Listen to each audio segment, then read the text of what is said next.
हाँ, तो हम सब लोग जानते हैं कि 2019 के विधानसभा के चुनाव में बीजेपी, शिवसेना, आरपीआई हम एक साथ लड़े थे और मैंडेट जो महाराष्ट्र की जनता का है, जनता का बीजेपी के नेतृत्व में सरकार स्थापन करने का मिला था। बीजेपी को 1 से 5 सीटें मिली थी और 56 सीटें शिवसेना को मिली थी। तो दोनों ने मिलकर मतलब सरकार बनाने की आवश्यकता थी, लेकिन शिवसेना ने बीजेपी को धोखा दिया। 2019 में शिवसेना ने बीजेपी को धोखा दिया, लेकिन एकनाथ शिंदे ने शिवसेना को काट किया। मतलब एकनाथ शिंदे जी ने अलग होकर एक बहुत बड़ा चैलेंज माननीय उद्धव ठाकरे जी के सामने रखा है।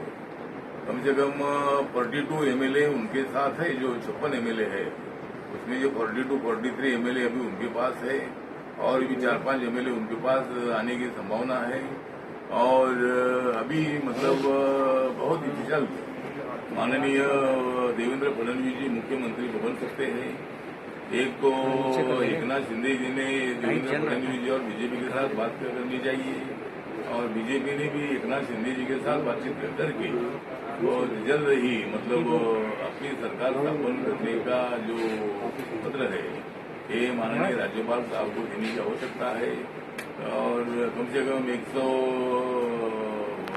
169-170 तक एमएलए मतलब एनडीए के साथ, महायुति के साथ आ सकते हैं। और मुझे लगता है कि एकनाथ शिंदे जी ने बहुत बड़ा टेंडरिंग कर दिया है। बहुत दिनों की नाराजगी जो एमएलए की है, विधायकों की है, ये उन्होंने अभी इस निर्णय के माध्यम से मतलब उद्धव ठाकरे जी के सामने रखी है।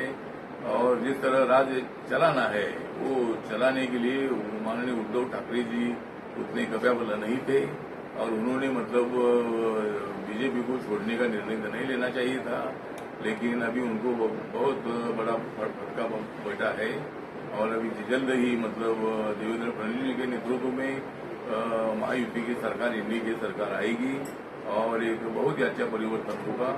इसमें मुझे लगता है कि बीजेपी का कोई बिल्कुल हाथ नहीं है। ये जिम्मेदारी शिवसेना की थी, अपने एमएलए को संभालने की जिम्मेदारी शिवसेना की थी, लेकिन उन्होंने अपने एमएलए को एकनाथ शिंदे जी को संभालने में वो मतलब नाकामयाब हो गए हैं और इसीलिए उसका आरोप बीजेपी पर लगाना अच्छी बात नहीं है। तो मुझे लगता है कि मैं एकनाथ शिंदे जी का आभार व्यक्त करता हूं। उन्होंने एक बहुत बड़ा अच्छा निर्णय ले लिया है और जो महाराज साहब ठाकरे जी कहते थे कि बीजेपी और शिवसेना ने एक साथ रहना चाहिए, उसी दिशा से पहल करने की कोशिश एकनाथ शिंदे जी की है।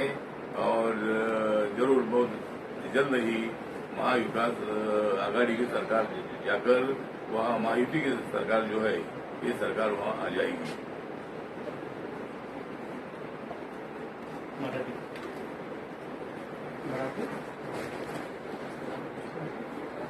कब तक सरकार का गठन लग रहा हो जाएगा? सरकार का गठन बहुत जल्द होगा। अभी सभी एकनाथ शिंदे जी के एमएलए तो अभी गुवाहाटी में है, आसाम में है।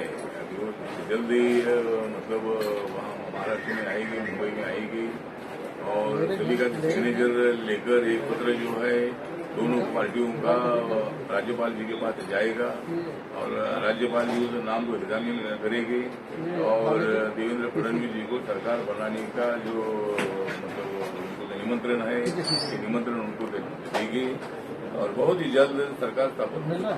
एनसीपी शांत है सर, एनसीपी की क्या भूमिका है? एनसीपी शरद पवार जी शांत है क्योंकि अभी इतने दिनों के बाद सत्ता उनके हाथ में कई साल सत्ता रही, लेकिन 2014 से 2019 तक उनके पास सत्ता तो नहीं थी। इसीलिए कांग्रेस, एनसीपी अस्वस्थ थे, अस्थिर थे। लेकिन अचानक मतलब शिवसेना ने, उद्धव ठाकरे जी ने, संजय राउत जी ने ऐसा उल्टा निर्णय ले लिया और उससे एनसीपी कांग्रेस को सत्ता में मिली थी। लेकिन अभी एकदम हाथ से सत्ता जा रही है, ये देखकर मतलब उनमें नाराजगी रहना समझ सकते हैं। लेकिन अभी एनसीपी और कांग्रेस के हाथ से सत्ता चली गई है। एक तो पहले अगर ऐसा प्रयोग होता था कि जिस तरह अजित पवार जी ने और देवेंद्र फडणवीस जी ने एक साथ शपथ ली थी, तो एनसीपी अगर बीजेपी के साथ आती थी तो भी तो सरकार 5 साल तक चलती थी। लेकिन एनसीपी के अजित दादा पवार शपथ ग्रहण करने के लिए गए और फिर वापिस शरद पवार के पास चले गए। तो पवार साहब ने तब ऐसा निर्णय लेना चाहिए था कि बीजेपी के साथ जाने से कोई दिक्कत नहीं है। मैं भी मतलब बीजेपी के विरोध में था, शिवसेना के विरोध में था, लेकिन नरेंद्र मोदी जी का नेतृत्व इतना साफ नेतृत्व है, इतना क्लीन नेतृत्व है, और भारत की जो स्थितियां है उसको बदलने के लिए विकास की दिशा से नरेंद्र मोदी जी आगे देश को ले जा रहे हैं। तो ऐसे वक्त पर शरद पवार जी ने ऐसा निर्णय लेने की आवश्यकता थी। और अगर पवार साहब शायद बीजेपी के साथ आते थे तो जो राष्ट्रपति पद के लिए अपोजिशन उनका नाम अभी मतलब सामने लाया था। लेकिन पवार साहब तो सबसे जानते थे कि भाई अपोजिशन वाले मुझे हराने के लिए खड़ा कर रहे हैं। अगर पवार साहब हमारे साथ आते थे तो उनको जिताने के लिए शायद राष्ट्रपति पद का उम्मीदवार भी शायद बन सकते थे। लेकिन उस वक्त ऐसा निर्णय हुआ नहीं। तो मैंने तो बहुत बार मांग किया था कि भाई पवार साहब ने एनडीए के साथ आना चाहिए। बहुत सारी पार्टियां एनडीए के साथ आई है, नीतीश कुमार एनडीए के साथ आए हैं, जॉर्ज फर्नांडिस मतलब एनडीए के साथ आए थे, बीजेपी के साथ आए थे, मैं बीजेपी के साथ आया हूँ, बीजू जनता दल बीजेपी के साथ आए थे। बहुत सारी पार्टियां जो है जो पार्टियां बीजेपी के साथ आई थी। तो पवार साहब ने भी मतलब ऐसा निर्णय लेने की आवश्यकता थी देश के हित के लिए, देश के विकास के लिए, और नरेंद्र मोदी जैसे नेता को सपोर्ट करने का काम पवार साहब के अनुभवी नेतृत्व के माध्यम से होना चाहिए था। तो ऐसा हुआ नहीं। तो मुझे लगता है कि उनके अभी वो शांत रहना तो दूसरा कोई उनके सामने अल्टरनेटिव नहीं है। अभी एकनाथ शिंदे ने इतने एमएलए को साथ में लाया है कि शिवसेना का खेल खत्म हो चुका है और अभी खेल शुरू हुआ एकनाथ शिंदे जी का। सर एक सवाल ये था कि सवाल अब ये भी उठ रहे हैं कि अगर आपके 35 से 40 विधायक एकनाथ शिंदे के साथ चले जाते हैं शिवसेना के, तो असली शिवसेना कौन सी है? क्या उद्धव ठाकरे की जो पास जितने एमएलए हैं और कार्डर उनके पास है, या अब शिवसेना का जो है पूरा वो बैलेंस ही शिफ्ट एकनाथ शिंदे की तरफ हो गया? तो असली शिवसेना आप कौन सी मानते हैं सर? अभी असली शिवसेना अगर इतनी शिवसेना के एमएलए अगर एकनाथ शिंदे के साथ आई है तो असली शिवसेना तो एकनाथ शिंदे की हम मानते हैं। इतने मतलब उद्धव ठाकरे जी का विरोध करके इतने एमएलए मतलब सामने आए थे और शिवसेना का विरोध उन्होंने किया है, लेकिन उन्होंने बाला साहब ठाकरे जी का जिक्र किया है कि हम बाला साहब ठाकरे के अनुयायी हैं और बाला साहब ठाकरे के नेतृत्व में हम तैयार हुए हैं। तो मुझे लगता है कि असली शिवसेना एकनाथ शिंदे की है, ना उद्धव ठाकरे की। सर इस पूरे घटनाक्रम में सबसे जिम्मेदार किसको मानते हैं? क्योंकि बड़े टॉप शॉट पॉलिटिशियंस थे उस गठबंधन में, कई सारे पूर्व मुख्यमंत्री भी इसमें शामिल थे, उनकी कैबिनेट में थे। कौन सबसे बड़ा जिम्मेदार है इस पूरे घटनाक्रम? जिम्मेदार तो मतलब शिवसेना ही उद्धव ठाकरे जी और संजय राउत जी इसके लिए जिम्मेदार है, क्योंकि 2019 में जो मैंने पहले भी बताया कि दोनों मिलकर सरकार बननी चाहिए थी और मुख्यमंत्री बीजेपी का डिप्टी सीएम शिवसेना का बन सकता था। लेकिन मुख्यमंत्री पद का आग्रह करते हुए मतलब शिवसेना ने बहुत बड़ी गलती की थी, ना कि बीजेपी ने उनको कोई शब्द दिया था सीएम का।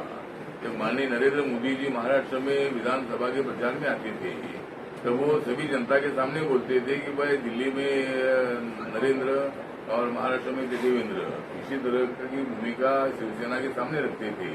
तब कभी शिवसेना ने वो बात निकाली नहीं।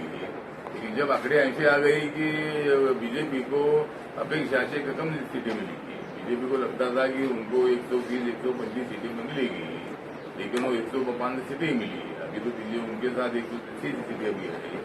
तो इतनी कम सीटें मिलने से और दोनों मिलकर ही सरकार बन सकती है और शिवसेना के सपोर्ट से सरकार बन सकती है, ऐसा जब आंकड़े आ गए तो शिवसेना ने अपना पैर बदल लिया, अपनी पैर बदल ली और हमको भी मुख्यमंत्री पद मिलना चाहिए, इसी तरह का आग्रह संजय राउत ने बार बार किया।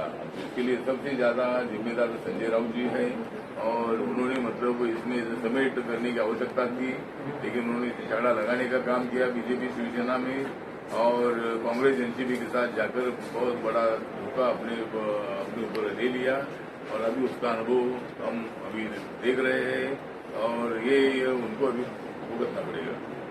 जो एकनाथ शिंदे के साथ एमएलए है उनमें से 30 लोगों को ईडी की नोटिस आई है, तो ऐसे लोगों के साथ मुझे लगता है कि एक आधे एमएलए को आई है, वो जो बता रहे हैं कि भाई सबको नोटिस आई इसीलिए सब एमएलए उधर आए हैं।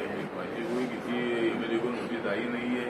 शायद एक अपने को प्रताप सरनाइक जो है उनकी इंक्वायरी पहले कुछ हुई थी, लेकिन वो भी अभी कोई ज्यादा इंक्वायरी नहीं थी। तो बाकी किसी एमएलए को नोटिस वगैरह बिल्कुल आई नहीं है, इसीलिए ऐसा कोई नोटिस का विषय नहीं है।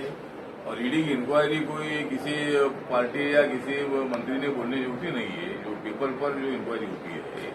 अगर अनियमित कोई रिकॉर्ड ईडी को मिलता है तो उसकी इंक्वायरी, इसकी जांच होती है। जिस तरह राहुल गांधी जी की जांच हुई, जो मतलब नेशनल हेराल्ड के संबंध में अगर जांच गलत हो रही है तो आपने वहां से सही जवाब देना है, मेरी कुछ गलती नहीं है करके। लेकिन अगर ईडी के पास में ऐसे पेपर जब आते हैं तब ईडी उसको इंक्वायरी बुला दिए जाए। कानून किसी से छोटा नहीं होता है, कानून सबसे पकड़ा होता है और कानून को चैलेंज करना अच्छी बात नहीं है। तो इसीलिए मुझे लगता है कि कोई एमएलए को ईडी की नोटिस वगैरह नहीं कर गई है।